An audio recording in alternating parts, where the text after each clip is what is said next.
Hello friends, once again welcome back to my YouTube channel agri sir with B. C I hope सभी लोग बहुत अच्छे होंगे।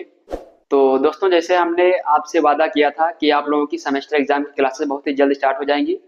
तो हमें थोड़ा असुविधा के लिए खेद है, क्योंकि काफ़ी समय से बीच में आपकी क्लासेस नहीं आ पाई।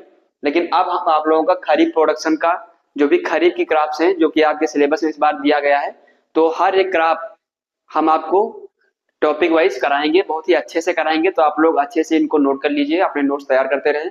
और थ्योरी क्लासेस भी इसके साथ हमने एग्रोनॉमी की स्टार्ट कर दी हैं। जो भी आपका थ्योरी पोर्शन और होगा खरीफ प्रोडक्शन के अलावा एमएससी के लिए या बीएससी के लिए, तो वो आपको यहाँ पर हम कराएंगे। और हमने अपने चैनल पे एक प्लेलिस्ट बना रखी है कि agronomy for BSc and MSc. तो उसमें आपको जो भी टॉपिक चाहिए हम टॉपिक वाइज वहां पर पढ़ाएंगे, आप लोग वहां से देख सकते हैं।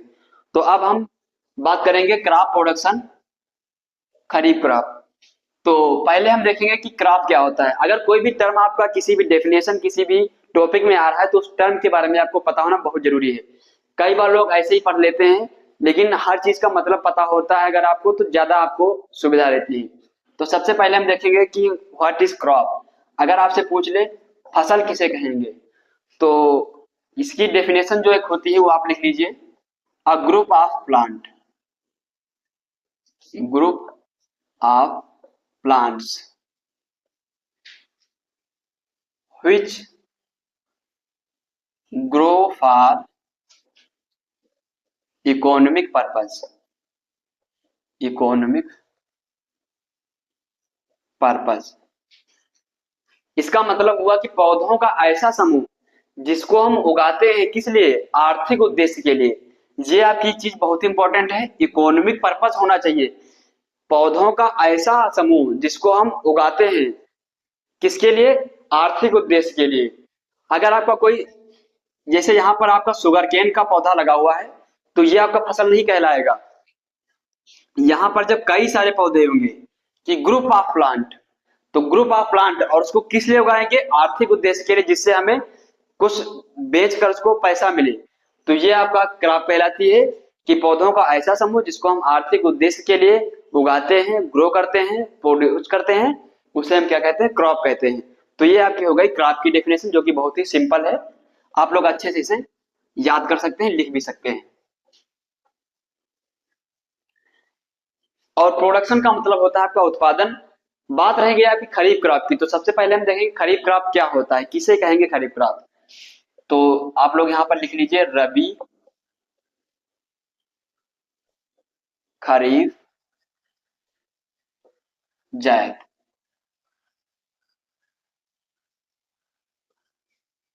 मेनली आपकी तीन सीजन होती है क्रॉप प्रोडक्शन के पॉइंट ऑफ व्यू से, रबी, खरीफ, जायद। अगर आपसे एग्जाम में पूछ लिया जाए या पूछ लिया जाता है कई बार कि रबी, खरीफ व जायद किस लैंग्वेज के या किस भाषा के शब्द हैं, तो ये तीनों आपके अरेबिक वर्ड हैं या अरेबिक भाषा के शब्द हैं, अरेबिक वर्ड। तो आपको हर एक छोटी जानकारी आपके सिलेबस से संबंधित आपको पता होनी चाहिए। तो रबी, खरीफ, जायद तीनों आपके अरेबिक वर्ड हैं। यहाँ पर हम बात करेंगे खरीफ सीजन के बारे में। तो खरीफ सीजन जो है आपका, तो खरीफ सीजन में जो भी फसलें आती हैं उनकी हम सोइंग कब करते हैं, तो उनका सोइंग टाइम होता है, वो होता है जून जुलाई, जून जुलाई। जो भी खरीफ की फसलें होती है उनका आपका सोइंग टाइम या बुआई का समय होता है जून जुलाई। इसी के साथ अगर आपसे पूछ ले हार्वेस्टिंग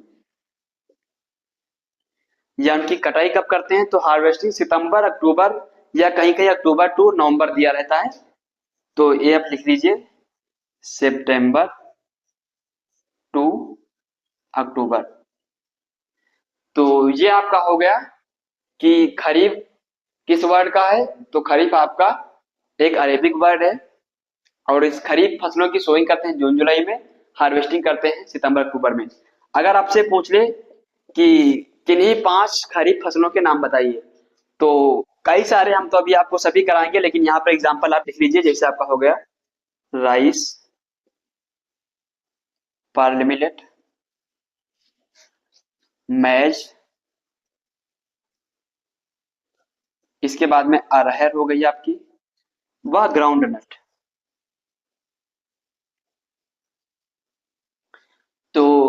ये आप लोग अच्छे से नोट कर लीजिएगा। अब हम हर एक फसल का scientific name, family, chromosome number, ये सभी चीजें देखेंगे, जो कि आपके एग्जाम के लिए बहुत ही इंपॉर्टेंट हो जाती है। तो सबसे पहले हम बात करेंगे सीरियल्स के बारे में। ऐसी कौन कौन सी हैं जो कि सीरियल क्रॉप हैं? तो ये जो सीरियल है आपका, ये भी आपका रोमन वर्ड है या रोमन भाषा का शब्द है, ये भी आपको पता होना चाहिए। तो सीरियल्स में सबसे पहले आपका है, यहां पर लिख लीजिए फैमिली, और यहां पर लिख लीजिए क्रोमोसोम नंबर।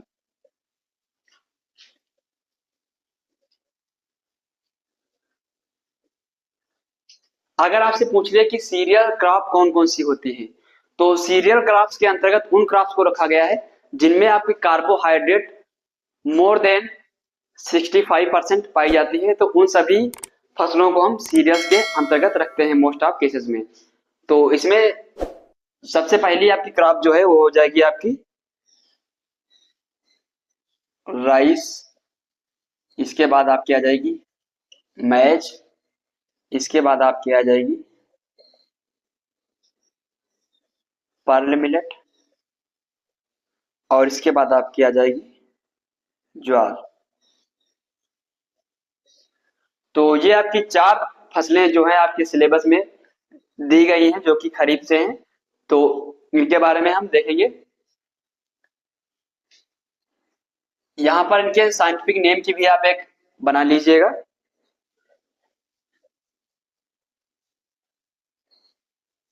यहाँ पर लिख लीजिए साइंटिफिक नेम। तो सबसे पहले आपकी क्रॉप हो जाएगी राइस। तो राइस का साइंटिफिक नेम होता है ओराइजा सेटाइवा। Oryza sativa.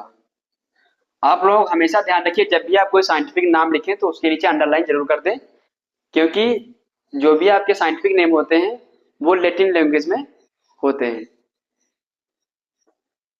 इसके बाद जो इसकी फैमिली होगी वो हो जाएगी आपकी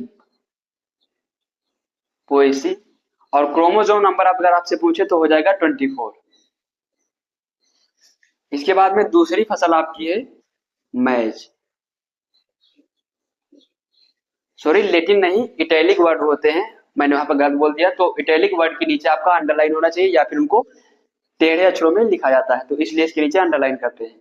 आपका जो मैज है, तो इसका आपका बोटेनिकल नेम होता है जिया मैज। यहां पर आपकी स्पेलिंग होती है MAIJD, लेकिन जब उसका बोटेनिकल नेम लिखते हैं तो उसका जो स्पेलिंग होती है MAYS। और इसकी भी आपकी फैमिली होगी पोएसी। पोएसी। जो भी आपकी सीरियल क्रॉप्स होती है उनकी फैमिली पोएसी या ग्रेमनी होती है। अगर आपसे पूछे मक्के के क्रोमोसोम नंबर गुणसूत्र संख्या कितनी होती है, तो आपकी होती है 20। इसके बाद हम बात करेंगे आपका पर्ल मिलेट के बारे में। Pearl millet. तो पर्ल मिलेट का आपका बोटेनिकल नेम जो होता है वो होता है पेनिसेटम ग्लाइकम। पेनिसेटम ग्लाइकम। पर्ल मिलेट का बोटेनिकल नेम होता है पेनिसेटम ग्लाइकम। इसके गुणसूत्र अगर आपसे पूछे तो 14 या 16, क्रोमोसोम नंबर 14 या 16 आपके होते हैं। इसके बाद अगर हम बात करें ज्वार की,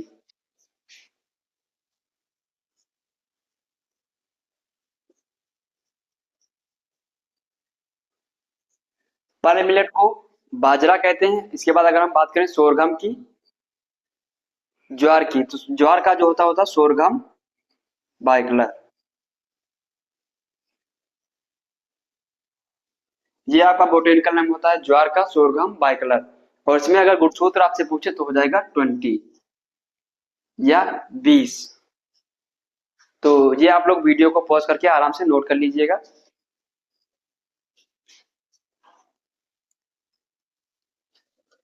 ज्वार को ही सोरगम कहते हैं और बाजरा को पर्ल मिलेट कहते हैं। यह भी आप लोग ध्यान रखिए, कई बार सीधी चीजें ना देकर उनके दूसरे अन्य नाम जो है वो पूछ लिए जाते हैं। यहाँ पर साइंटिफिक नेम की जगह पर आप लोग बोटेनिकल नेम कर लेना, बोटेनिकल नेम। तो हमने सीरियल्स कवर कर ली। अब हम बात करेंगे लेग्यूमिनस क्रॉप्स, दलहनी फसलें।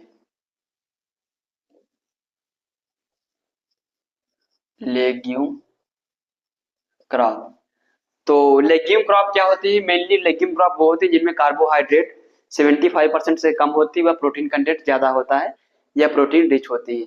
तो लेग्यूम में आपका आ जाएगा अरहर, ग्रीन ग्राम और इसके बाद सोयाबीन। सोयाबीन को लेग्यूम में जो है कंसीडर करते हैं, लेकिन उसका उत्पादन किया जाता है मेनली ऑयल पर्पज से। आपका पहली क्रॉप हो जाएगी अरहर, दूसरी आपकी हो जाएगी सोयाबीन, तीसरी आपकी ब्लैक ग्राम। ब्लैक ग्राम और आपकी इसी में आ जाएगी ग्रीन ग्राम। तो ग्रीन ग्राम को यहाँ पर हम उड़द भी कहते हैं और ब्लैक ग्राम को मूंग भी कहते हैं। तो अरहर का जो आपका बोटेनिकल नेम होता है केजानस केजान, केजानस कजान। ये हो गया आपका अरहर का बोटेनिकल नेम। इसी के साथ अगर आपका सोयाबीन का पूछे तो हो जाएगा ग्लाइसिन मैक्स। और अगर आपसे ब्लैक ग्राम का पूछे तो ये आपको यहाँ पर बहुत ही ध्यान रखने वाली चीज है कि आप कई बार यहाँ पर लोग कंफ्यूजन हो जाते हैं। जो उड़द होता है या ग्रीन ग्राम होता है, इसका बोटेनिकल नेम होता है विग्ना रेडियाटा। और जो आपका ब्लैक ग्राम होता है, सॉरी यहाँ पर हमने उल्टा लिख दिया था जल्दबाजी में, जो ग्रीन ग्राम होता है उसे हम कहते हैं मूंग, जो ब्लैक ग्राम होता है उसे उड़द कहते हैं। तो जो ग्रीन ग्राम होता है उसका बोटेनिकल नेम होता है विग्ना रेडियाटा और जो ब्लैक ग्राम होता है उसका बोटेनिकल नेम होता है विग्ना मूंगो, विग्ना मूंगो। यानी कि जो मूंग है उसमें आपका रेडियाटा आएगा लास्ट में, और जो ब्लैक ग्राम या उड़द है उसमें आपका मूंगो आएगा। इससे आप लोग अच्छे से याद रखिए। इसी के साथ अरहर में जो आपके गुणसूत्र होते हैं वो 22 या 24 पाए जाते हैं। अरहर में गुणसूत्र 22 या 24।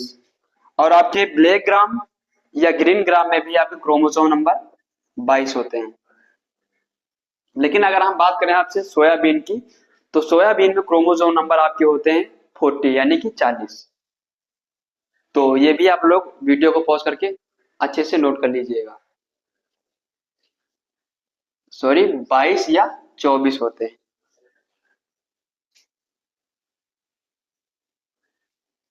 और यहां पर अगर हम बात करें फैमिली की, तो अरहर की फैमिली होती है फेबेसी।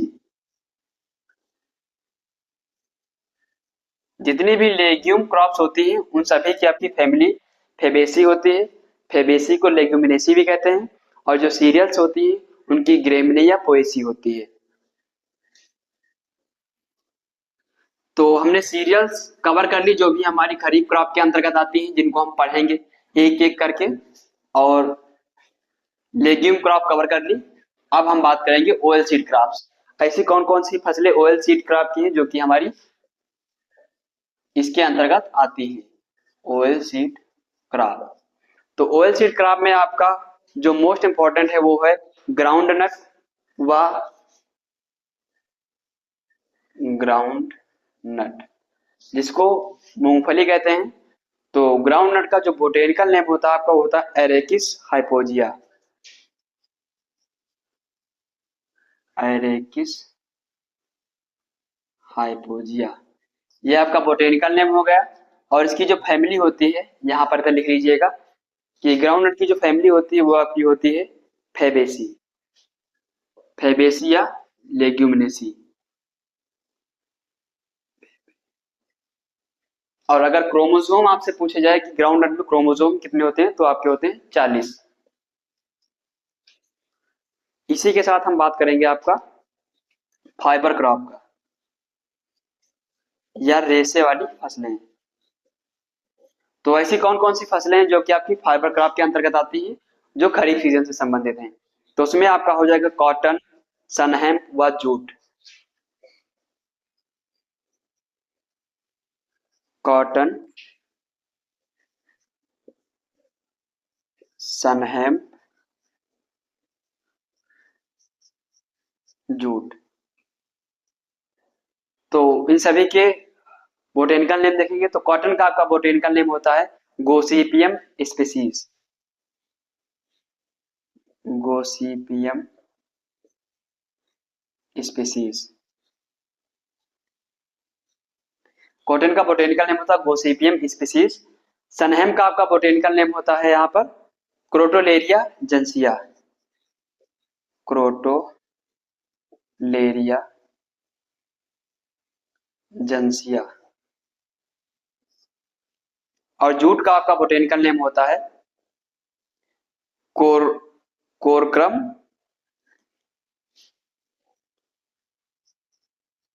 कोरकस कैप्सुलेरिस। ये आपका बोटेनिकल नेम होता है जूट का, कोरकोरस। मैं यहाँ पर जगह थोड़ी कम है, मैं फिर से साफ लिख दे रहा हूं। कॉरकोरस, स्पेलिंग है CORCHORUS, कैप्सुलेरिस CAPSULARIS। कॉरकोरस कैप्सुलेरिस आपका बोटेनिकल नेम होता है जूट का। और इनकी जो फैमिली होती है, तो कॉटन की आपकी फैमिली होती है मालवेसी।